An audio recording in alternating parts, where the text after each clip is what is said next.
तो दिल्ली में कल जिस तकनीकी खराबी आने के चलते आवाजाही में दिक्कत आई थी फ्लाइट्स के, उसे अभी भी पूरी तरह से दुरुस्त नहीं किया जा सका है और ना ही अभी तक सामान्य रूप से यहां पर फ्लाइट्स की उड़ान में अभी काम शुरू हो पाया है।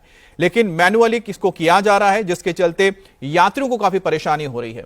इंदिरा गांधी इंटरनेशनल एयरपोर्ट पर एयर ट्रैफिक कंट्रोल करने वाले ऑटोमेटिक मैसेजिंग स्विचिंग सिस्टम में खराबी के कारण करीब 800 फ्लाइट देर हुई थी। करीब 1 लाख यात्री इससे प्रभावित हुए थे और दिल्ली में रोजाना करीब 1500 फ्लाइट्स टेक ऑफ और लैंड करती हैं। 800 फ्लाइट देर होने और करीब 20 फ्लाइट के रद्द होने का मतलब यह हुआ कि करीब 80% से ज्यादा फ्लाइट्स पर असर पड़ा है। हालांकि फ्लाइट्स के धीरे धीरे सामान्य होने का दावा किया जा रहा है, तो एयर ट्रैफिक धीरे धीरे सामान्य तो हो रहा है, लेकिन अभी भी पूरी तरह से दुरुस्त नहीं है। दिल्ली में इंदिरा गांधी एयरपोर्ट पर शुक्रवार को आई तकनीकी खराबी की वजह से यात्रियों को भारी परेशानी